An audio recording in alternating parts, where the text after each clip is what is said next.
Okay, may panonoorin na naman po tayo mga kapatid. Galing po sa ating Kabayan News PH. Ito po ang title. Kakapasok lang, nagkagulo na. PBBM Romualdez na bulabog. Ayan ha, question mark. Franz Castro bumaliktad na. Question mark ulit sa atin. BP Sara Duterte. Yan po ang ating panonoorin na galing sa Kabayan News PH. Ano po ang balita nila mga kapatid? Pakinggan na po natin.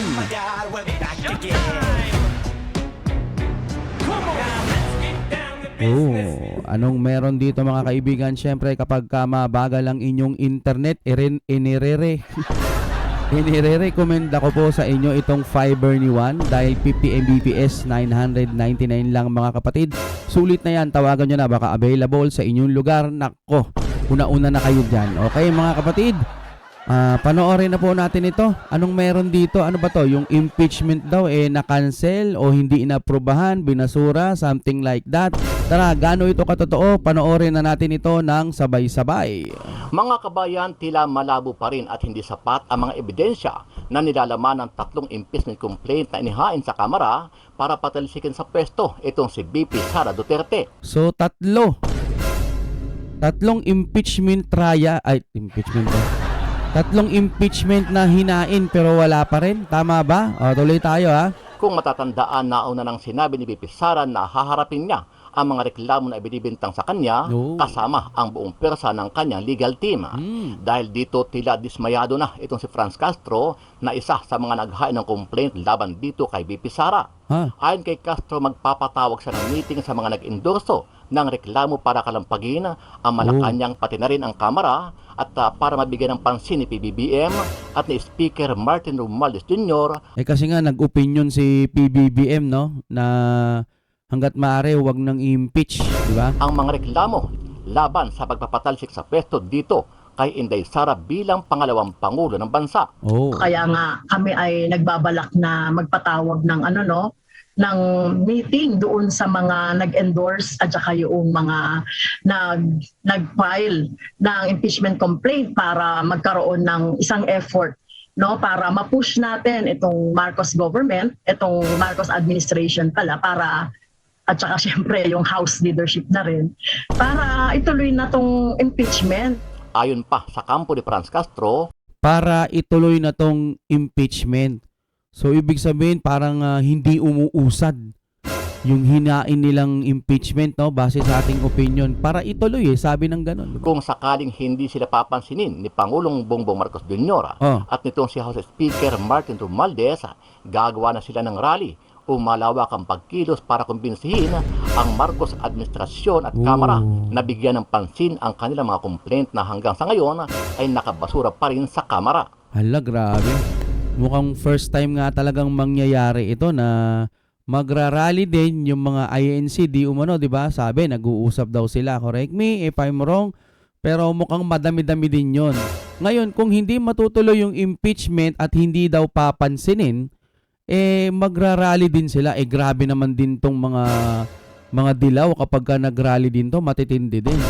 So, ang isang rally ayaw ipa-impeach si BP Sara or sinusuportahan nila si PBBM, sinusuportahan nila si PBBM para wag ituloy yung impeachment base doon sa opinion ni PBBM. Ngayon, itong taga-kabila naman, kontrahan sila, may magrarally patungkol sa pagsuporta sa sinabi ni PBBM o parang sabihin na lang din natin sumusuporta rin sila kay BP Sara. Parang gano'n na rin kasi yun di ba? Kung ayaw mo ipa-impeach si BP Sara, ibig sabihin gusto mo si BP Sara na manatili. Dito naman sa isang, kung sakasakaling may magrarally, malakihan din to. Pero kaya ba nila tapatan yung mga taga-INC? Sabi ng gano'n mahigit 3 million di umano. Kung may nag-compute sabi kinumpute daw nila na baka abuti nga ng 3 million. Grabe ang dami nun kung sakasakali. Hindi natin pinapatunayan yan pero baka nga daw umabot sa ganun kung computan lamang. Paano pa yung Visayas tsaka Mindanao kung sakasakali? Tapos laban naman doon sa mga dilawan na gustong mag-rally na patalsikin si BP Sara. Tama ba? O ituloy yung impeachment? Ay, nako, magkakaalaman yan. Mukhang magulo ang mangyayari. kapag ganito. Tuloy po tayo, lalo na malapit na halalan, di ba? May inihahanda rin ng Makabayan Bloc sa Kamara na pagkilos upang hikayatin ng Marcos administration at ang liderato sa House of Representatives na suportahan na ang efforts upang mapatalsik sa pwesto si VP Duterte. Oh. Samantala, ibinunyag naman ni House Secretary General Reginaldo Velasco na may ilang kongresista na lumapit sa kanya para maghain ng ika-4 na complaint para dito kay VP Sara. Aray ko! Ito na nga yung sinasabi natin, ika-4. Kung hindi umubra sa isa, hindi umubra sa dalawa, hindi pa rin umubra sa 3, ito baka sa pang-4, susubukan pa ulit nila. OMG. O, tignan natin. Sa kabila nito, itinanggi naman ni Velasco kung sino-sino ang mga kongresista na lumapit sa kanya. There are also some members who are still requesting for an extension because they are thinking of filing another complaint. There are just a few of them, Grabe. maybe around 10, 12. By Monday, I should have some idea as to whether they will indeed endorse any of the complaints. Samantala, binatikos naman ng ilang political analyst ang administrasyon ni PBBM. Ito ay kaugnay sa pinirmahan nitong national budget ngayong 2025. Ito si Prof. Dennis Coronacion. Ayon kay Professor Dennis Coronacion, dapat ay unahin muna ni PBBM ang malawakang korupsyon at pagtaas ng presyo ng mga pangunahing bilihin sa bansa at hindi ang pagbibigay ng dagdag na pondo sa mga ahensya ng gobyerno. Ito. Ito matindi to, no? Lumalabas sa mga balita sa pagkakaintindi ko, pinapalabas nilang korap si VP Sara sa pamamagitan po ng confidential fund na walang katapusang confidential fund. Tama rin po ba, no? So, sa dinami-dami po ng tao sa politiko o gobyerno, no? Sa dinami-dami ho ng mga nakaupo dyan, si VP Sara lang po ba ang pwede nilang imbestigahan? Si VP o kaya mga Duterte, no? Yun lang ang lagi kong nakikita kasi sa mga news, parang naka-highlights lagi na si Duterte o si VP Sara ay ganire at ganito. Lagi ho kasing ganun eh. Ngayon, kung ang gobyerno natin may ginagawa na mga magagandang bagay, baka hindi na natin nakikita kasi nga ang nasa gitna o nasa unahan na nakikita nating mga balita, impeachment o yung mga hearing kay VP Sara. Ngayon, wala pa kasi akong nakikitang mga hearing o baka natatabunan lang mga hearing na patungkol na paano natin matutulungan yung mga kababayan natin na mga nasa bundok, yung mga mahihirap sa buhay, yung mga binablog ng mga charity vlog, yung nga sinasabi ko, yung mga pugong biyahero. Wala akong nakikitang hearing patungkol sa kanila eh. O kaya hearing kung paano mapataas yung sweldo kasi mahirap din kasi yung taas sweldo kung tutuusin pero kailangan din ng mga mamamayang Pilipino yan. Paano nga ba magtataas ng sweldo yung isang hindi naman ganong kalakasang kumpanya? Ano ang mga dapat gawin? Yung mga ganyan ba, wala akong naririnig na hearing sa ngayon at nauubos po yung mga oras lagi. Topic ang mga Duterte. Kahit po sa mga pagbablog, mapa PBBM o mapa VP Sara, Duterte o Marcos, wala akong nakikita pang paano natin matutulungan. Eto na, papasok na ngayon si AKAP, palakpakan. Yan. Si AKAP, napapansin ko, pinupush po nila na wala naman daw duplication na mangyayari. So galing siya sa pagkakaintindi ko lang to ito yung opinion ko lang, DSWD, parang under siya ng DSWD yung AKAP parang gano'n ang nakikita ko. Masyado kasing English at alam mo naman tayo, wala naman tayong masyadong alam sa English. Hindi tayo ganun kagalingan. At hindi ko naman itinatago yon. Pero sa nakikita ko, DSWD, katulong niya or konektado siya dun sa AKAP. So wala naman daw duplication dun. Okay na yon, sige, sabihin na natin na tumutulong sila. Kailangan bigyan yung mga kapos o yung mga kulang sa sweldo. Pero teka, bakit hindi na lang itaas ang sweldo o mag-usap kung paano itataas yung sweldo? Mga ganon, di ba? Mga minimum wage ba yung tawag dyan? Kasi pag naubos talaga yung ayuda, ganun pa rin ang buhay mo eh. Totoo naman, di ba? Okay ang ayuda, sige po, the best na yan. binibigyan, inaalalayan, pero sana naman po, after nyan na ma-regular nyo na yung AKAP, lagi na pong nandyan dyan si AKAP, sana naman po ang isunod na ninyo yung pagtaas ng sweldo. Diba? Sige, i-positive na natin lahat. Sana po ang kasunod ng AKAP, diba, nagbibigay ng pagtaas ng sweldo, paggawa naman po ng mga magagandang bagay or ang tawag dito, main project para po sa ating Pilipinas kung mahal. Yung mga gusto din, sabi ni BP Sara, may mga gusto nga daw siya kaso hindi na raw natutuloy daw yung mga project, di ba? Naipaliwanag niya yon. Yung sinasabi niya yung nasa 2 tao lang, parang nagbabanggit siya doon, may part 1, part 2, part 3. Correct me if I'm wrong, pero ang gusto ni BP Sara, may maipagpatuloy pang mga project na pinaplano ng Duterte para sa ikagaganda ng Pilipinas. Ngayon, kung hindi gusto yon ng ating administrasyon ngayon o baka meron pa siyang mas gagawing mas magaganda, sana po iparamdam sa tao ngayong 2025, di ba? Kung meron man gagawing mga project, ipakita, no? May mga vlogger naman po sila dun sa kabila. Panonoorin ko naman po kung meron silang mga bagong PBBM, Marcos administration, may ganitong big project na gagawin, no? Panonoorin natin 'yan, i-link nyo po sa mga kuya natin diyan ng taga doon sa kabila. Ganun na lang gawin natin, no?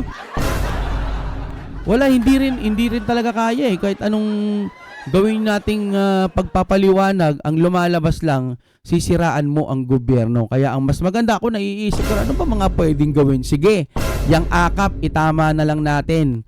Ngayon, after ho niyan, sana makakita kami ng may mga magagandang bagong tulay, maituloy palalo si Subway, lalo mali mo, ginagawa na kasi.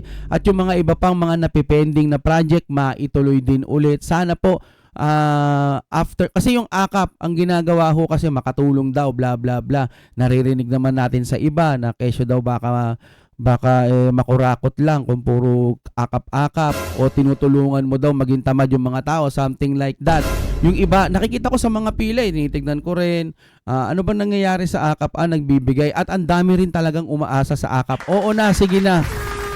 Ituloy nyo na yung akap kung talagang makakabuti yun para sa mga mahihirap natin mga kababayan. Pero sana po, ngayong 2025, maramdaman ho natin yung talaga pang mga ipinangako gaya ng bigas. Kahit hindi naman 20 biglaan. Basta ho, maiparamdam nyo lang. Kunwari, 26. Hindi. Kahit 30. Kahit 38, 40. Yung sinasabi nating bigas dito, hindi yung mga luma-luma. yung regular na bigas na talaga siya. Gaya ho kasi dati 40, maganda na, di ba? Maka 45 ka lang ng bigas nun, ang sarap-sarap. Uy, yayamanin 45. Usog pa natin ng konti. Dati 30, 36, 37, 38, maganda na bigas mo nun, di ba? Yun. Sana po matupad yung mga ganyang mga pangako at yung mga flood control pa rin ho ay hindi mapabayaan. No, maramdaman din sana ng tao. Ngayon, kung hindi pa masyadong handa yung mga flood control, wag nyo na lang muna i-announce. Kasi talagang gugurgurin ho kayo ng taong bayan. Ganun lamang po. Tuloy tayo, tuloy. Na di umano ay pinagmumulan lang ng korupsyon. Another one is corruption. Oo, kinakailangan rin maging, kasi ito lang national budget na talagang sumamahin administration. Totoo ba talaga yon na kapag yung sa ayu-ayuda or ilagay sa mga ibang departamento yung ibang budget na ibinawas sa ganire at ganito, mapagmumulan ba talaga ng korupsyon? Kailangan din kasi talaga may maisalpak tayong mga ebidensya kasi hindi naman titigil yan magtapyas-tapyasan kung kung walang mga ebidensya no? Tuloy tayo. Kasi parang lumalabas nga ang kanilang inatupag, ang kanilang binigyang prioridad ay yung self-interest nila kaysa sa public interest. Ayun. Ayon naman sa political analyst na si Attorney Michael Henry Yusinko, dapat ay bigyan din daw ng pansin ni Pangulong Bongbong Marcos Jr. ang problema sa edukasyon na mas kailangan ng ating mga kababayan, partikular ang mga kabataan. Kahit ako, minsan nakikita ko sa mga eskwelahan, kapag sa public school, nag-aatid kasi tayo ng mga estudyante. Parang luma yung mga bubong, may butas, tapos kulang sa electric pan. Tapos, di ba, no, sino yung mga nanay natin dyan, tsaka mga tatay natin dyan na naghahatid po sa eskwelahan, no? Minsan walang electric pan. Tapos yung flooring pa nila, rough road pa, hindi pa nila nasisementohan kasi wala pang nagdo-donate, mga ganyan. O hindi naman kaya wala pang budget. Tapos magtataka tayo, meron na namang ulit PTA meeting. Yan. Walang katapos ang PTA meeting na minsan na mapapakamot ka, public pero merong bayad. Minsan mas malalaki pa, nag-uusap-usap. Then nag-PTA meeting, papaliwanag nila, hindi naman daw mandatory. Kailangan lang kasi ng school ng ganito at ganito dahil may papagandahin. Di ba pagka ganyan, dapat i-request yan sa Department of Education or sa mga eskwelahan, departamento ng eskwelahan. Yan, no? Yun lang. Kunwari, yung school, ako no, principal, kulang ako ng ganito, kulang ako ng ganyan. I-request ko. Ewan ko ba kanino ba yun? Sa Department of Education? O ganyan, di ba? Oy, kulang po kami ng ganito. Paano kung wala ng budget yung Department of Education? Halimbawa lang, no? Ay, sige mo, mag-PTA meeting na lang kami. Tapos yung PTA meeting, naalala ko nung nakaraang taon ba yun o nung isa pang taon, parang si Sir Rapi Tulfo atang nagtanong kay BP Sara, no? Parang issue rin yun patungkol sa PTA meeting, hindi naman daw mandatory. Sabi nga ni BP Sara, para maalis yung mga PTA meeting, dapat para sa akin lang, no? Hindi naman tayo matatalino tulad ng mga ibang mga nakaupo Ang sa atin lang ang nakikita natin kasi tayo yung mga nasa baba, nakikita natin yung problema, no? Nakikita natin yung mga problema sa mga gamit ng mga bata, pang eskwela, libro. Wala naman libro yung mga bata. Kayo ba nakakakita pa ng mga libro ng mga bata? No. Hindi natin sinisisi sa administrasyon. Sana lang po kung halimbawang may sapat na budget pa, baka mairekomenda yung mga libro. Kamusta naman daw yung mga laptop? Baka pati yun, ibintang pa nila kay Dito Sara, sana wag na, no? Naalala ko rin yun, si Cayetano ata rin, nag-open yun at nai-open na rin. Pero magpasa hanggang ngayon, hindi ko na alam kung sino ba talaga ang dapat sisihin doon sa laptop. Ewan ko kung may tablet pa. Ibalik nyo na lang yung dati, libro. Ang problema, mabigat naman sa ano, no? Pinaka-the best, yung tablet na kahit hindi naman ganun kamahalan, yung isang tablet na yon nandoon na lahat ng book. Kasi sa cellphone, meron naman ng ano, di ba? Meron Bible nga kasyang-kasya na doon sa loob ng cellphone ng apps lang Ganon din po sa ano, sa mga book siguro. Subject, science, ganito, kaso mamahal.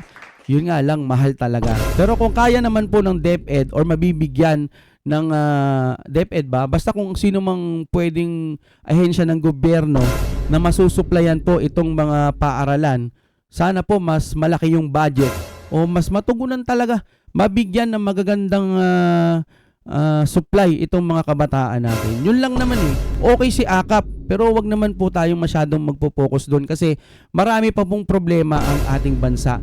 Dahil nga siguro 2023-24, sana ngayon 2025, bukod sa AKAP, makakita pa tayo ng iba pang mga balita na makakaganda sa ating Pilipinas. Di ba? Tuloy po tayo. And the problem also encompasses a lot of other problems like youth crime, the digital literacy of our young people. So the education crisis is not just about the DepEd, about classrooms, about the curriculum, no. Ano ang masasabi mo dito, kabayan? Sama-sama natin panuorin ang buong video at pakitumik niyo po ang inyong mga reaksyon at sarili opinion. Pero bago yan, sa mga hindi pa po nakasubscribe sa ating nasa channel, description yan mga kapatid. Pakipindot po ang subscribe button at pakiclick na rin ang notification bell para lagi kong updated sa mga bagong upload natin na legit at napapanahong balita. Yes. Marami pong salamat. Inflation o ang bilis ng antas ng taas presyo ng mga bilihin at serbisyo sa bansa ang isa sa problema dapat natutukan ng pamahalaan ngayong taong 2025. Ayon sa political science professor na si Dennis Coronacion, dapat maramdaman ng mga mahihirap na Pilipino ang pagbaba ng presyo ng mga pangunahing bilihin na sa nakalipas na taon ay patuloy na tumataas. Tulad na lamang ng presyo ng bigas at produktong petrolyo. Sa ngayon, nasa 40 pesos kada kilo ang pinakamurang bigas sa Kadiwa. 44 pesos naman ang imported commercial rice habang ang local commercial rice ay nasa 42 pesos per kilo. Habang nagkaroon naman ng rollback sa produktong petrolyo bago magpalit ng taon. 30 sentimos ang nabawas sa presyo ng gasolina at diesel, habang 90 sentimos naman sa kerosene. Noong Nobyembre, tumaas sa 2.5% ang inflation rate mula sa 2.3%.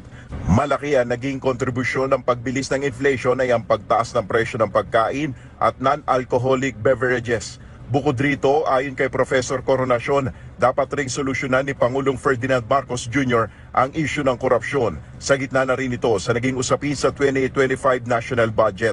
Kasi pag sinabing issue ng korupsyon, nakikita ko lang lagi sa balita, si VP Sara binabanatan eh. Sinagot naman na ni VP Sara, pero wala pa. Ito lang ang tignan nyo mga kapatid ah. Bakit wala pa rin pong hinahain na korupsyon o korap ang VP Sara doon po sa korte? Wala pa rin po tayo. Lagi na lang hong usapan. Kayo ba? Ako wala pa ako nakikita. Baka siguro meron na. Pero wala pa rin po tayong nakikitang mga balita na kinasuhan na si VP Sara dahil po sa pangungurakot. Wala pa ho ako kasing nakikitang ganyan o kaya baka nabasura na. Hindi natin alam yon. Ngayon, ang nakikita kong kinakasuhan siya, impeachment. Bukod sa impeachment, ano pa ba yun? Yung pagbabanta. Yun pa lang ako nakikita. Hindi ko rin alam kung anong laman ng impeachment na yan. Baka kasama na rin yun sa pangungurakot. Baka. Pero ba't hanggang ngayon, sabi nga ni Castro kanina, dapat daw ituloy ba yun? Sabi niya, big sabihin naka-hold o hindi pa gumagalaw. Ngayon, baka may maghain nga ng ika-4. Dami. Hanggang ilang kaya to kasi hanggang 2028 pa no? Hanggang ilang kaya ang maipapasa nilang impeachment kay VP Sara? Okay, tuloy po tayo. May mga kongresistang nagpaabot ng impormasyon kay House Secretary General Reginald Velasco tungkol sa balak na paghahain ng impeachment complaint laban kay Vice President Sara Duterte sa susunod na linggo. Grabe. Kung sakaling matuloy, ito na ang ika-4 na reklamo laban sa pangalawang Pangulong ibig mapatalsik sa pwesto, kaugnay ng paggastos nito ng confidential funds. Ayon kay Velasco, nasa tanggapan niya pa ang mga naunang reklamo at kasalukuyang pinag-aaralan ng kanilang legal department bago i-transmit sa opisina ni House Speaker Martin Romualdez. Sa Lunes, January 6, umano niya matatanggap ang ulat ng legal department kaugnay ng impeachment complaints. Tumanggi naman si Velasco na edetalye kung sinong mga kongresista ang mag-e-endorse ng ika-4 na impeachment complaint. Dagdag pa Mag-e-endorse? ito, may hindi bababa 10 kongresista rin ang nagsabi sa kanyang pinag-iisipan ng mag-endorse ng isa sa mga unang inihaing impeachment complaint. Samantala, plano na ni House Deputy Minority Leader, ACT Teachers Party List Representative Franz Castro na makipag-usap sa iba pang nag-endorse ng impeachment complaint. Bukod dito, may inihahanda rin ng Makabayan Bloc sa Kamara na pagkilos upang hikayatin ng Marcos administration at ang liderato sa House of Representatives na suportahan na ang efforts upang mapatalsik sa pwesto si VP Duterte. Pag-usapan naman natin Grabe, no? Labanan ng mga kongresista na gustong ma-impeach si VP Sara. 3 na ang naka-file na impeachment complaint na hindi pa umuusad. Ayun, hindi pa nga umuusad. Kumbaga parang naka-hold. At ngayon, balita is meron pang-4 na naman na impeachment complaint. Grabe, na ipa-file. So, ano ngayon? Natataranta na ba si VP Sara o tumatawa lang? Bring it on. Takot-takot niya. Mas maganda pa na mag-file kayo ng impeachment complaint para masagot ko ang inyong mga reklamo. Ayun. So, hindi nga natatakot si VP Sara. Imbis na mataranta siya, ma-stress siya, mas mabuti pa pala na may ganyan para masagot niya lahat ng mga tanong nandoon na. Sa bagay, kung wala ka namang ginagawang masama, talagang malakas ang loob mo. Okay? So, grabe ang ating mga kongresista, no? Hindi pa umuusad yung 3. Magpapail naman. Ito ang balita ng Jimmy. Alright, siguro hanggang dito na lamang mga kapatid. Abangan pa po natin kung hanggang ilan pa po yung ipa-file na impeachment para po kay VP Sara. Magkakaalaman yan. Alright, hanggang dito na lamang. Maraming salamat po sa inyong panonood mga kapatid. Kung nakaabot kayo hanggang dulo, maraming salamat po. Palike naman ang ating video. Salamat.